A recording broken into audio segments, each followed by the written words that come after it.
administration. Yeah. What do you think of the administration? Okay, of course, at this point? I've been saying that, well, I'm grateful to the Marcos administration. Why? Because at least, nung sila na, wala na si Mr. Duterte, ay hinayaan na lang nila yung kaso. I have not heard of anything na may pressure dun sa, lalo na yung last case na dismiss. Kung buo pa yung unit team, malakas pa yung kanilang alliance, baka hindi pa ako nakalabas ngayon.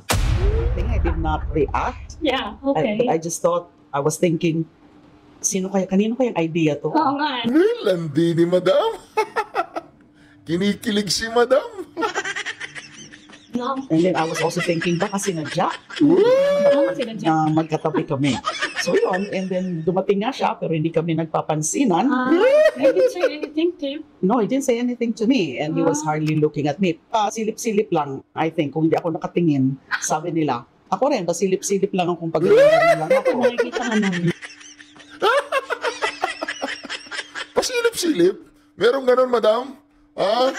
Yes, until those spectacles happen. The next to interpolate is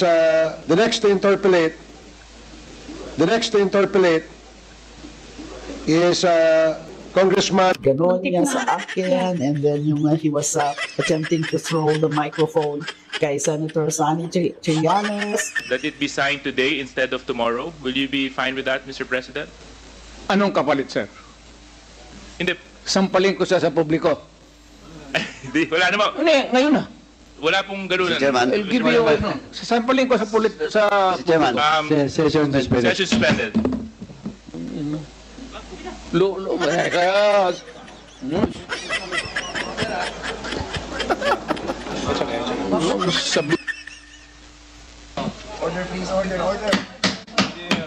Reaction DBPH nagbabalik. Reaction.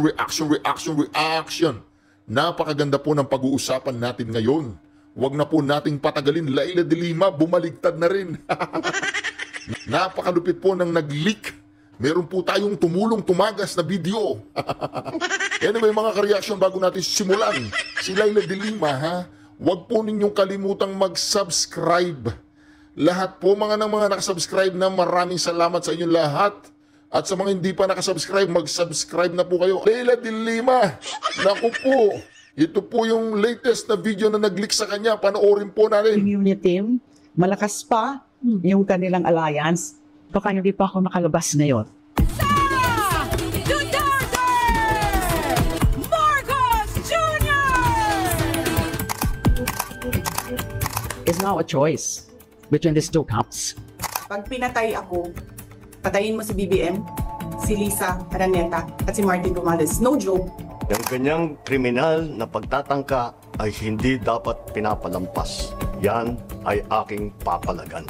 And many think that the greater evil are the Dutertes.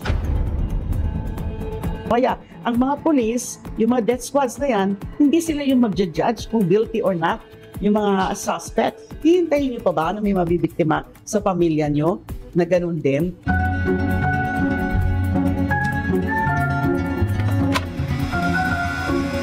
Dito po sa video na ito na kung saan isasalaysay po ni Laila de Lima ang kanyang paglaya. Mantakin po ninyo, sinabi niya, kung ang unit team daw ay matatag pa at matibay at united pa, baka hindi pa siya nakalabas dyan sa kulungan. Yan po ay kasalanan po. Kung bakit yan ay nakalabas sa kulungan, ay hindi po natin alam kung sinong may kagagawan. Mantakin nyo yan, ha. Nag-connive na sila. Mga Pinklawan, Dilawan, mga Marcoses, hindi natin alam, pati mga rebelde, magkakasama na. Anyway, mga ka-reaction, tuloy po natin ang ating usapan ngayon. Si Laila de Lima, ang pag-ibig niya kay Tatay Digong. Meron po siyang hidden, o tinatawag nating secret admirer ba siya ni Tatay Digong? Tanong lang yan, Laila de Lima, paano mo tawagin ang Tatay Digong? Digong.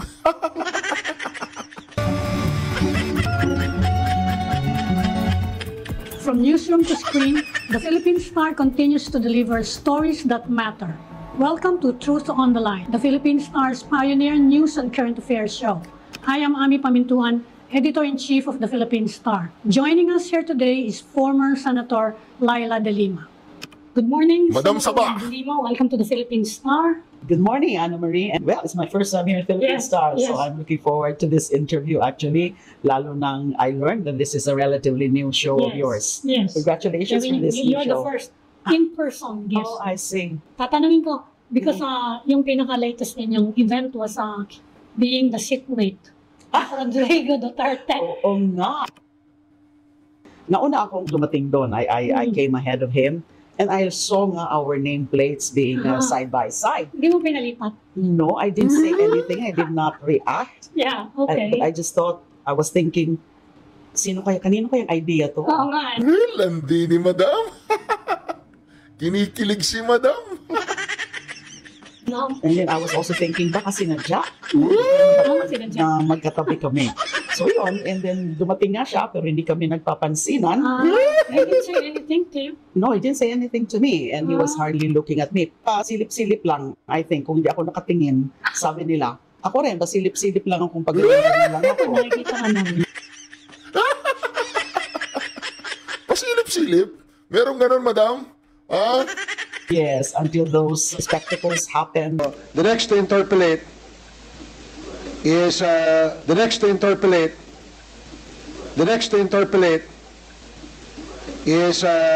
Congressman. Ganon niya sa akin, and then he was attempting to throw the microphone kay Senator Sani Trillanes. That it be signed today instead of tomorrow. Will you be fine with that, Mr. President? Anong kapalit, sir? Hindi. Sampalin ko siya sa publiko. Hindi, wala naman. Hindi, ngayon na. Wala pong galunan. Give you, sampalin ko sa publiko. Session suspended. Session suspended. Kaya...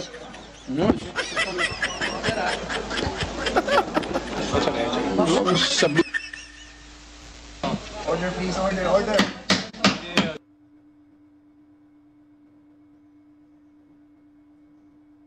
Yung pari, ang tapang ng pari, sabi ng pari, drug addict daw yun dati. So yun, and then after that incident, actually, somebody from the secretariat approached me. Ma'am, baka gusto niyo Yes, na we saw lumipat. Sabi ko, no, it's okay. Baka kasi isipin, takot ako. And by the way, yung yung gesture na yun, yung clenched fist na about yung gusto akong I didn't see that actually because I was looking at the chairpersons of the Quadcom. Kaya lang friends were texting me. We saw it. We're texting me. And sabi, did you see that? Did you see that? Sabi ko, what? So they sent the video clip of that. Sabi ko lang nalaman na he did that. But I kept my call. I was just thinking, ano kaya gagawin ko kung tinuloy niya yun? I wasn't sure what You to never do. said the word. You were there half a day na yun. No, beyond the yung mga speaking about certain matters na nagre-react din siya. Walang ganon, he never said anything to me. He pretended not to notice me.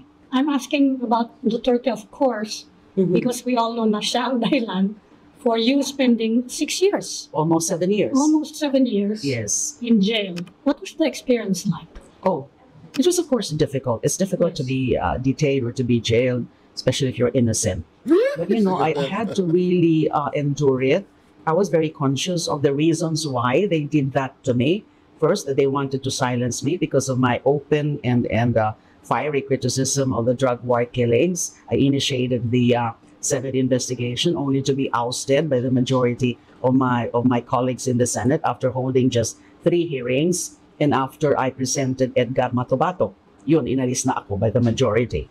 And then second reason is they wanted to break my spirit. And I was very conscious of that. Talagang pinakita ko na malakas pa ako, even if it was so painful. And then, of course, third, I thought that it was done to me to make an example out of me para yung iba matakot na rin. And that's exactly what happened. Most of the politicians then, in 2016, 2017, just kept quiet. So dito po mga ka-reaction, ine-explain po dito ni Madam Saba na kung saan talagang inosente daw siya.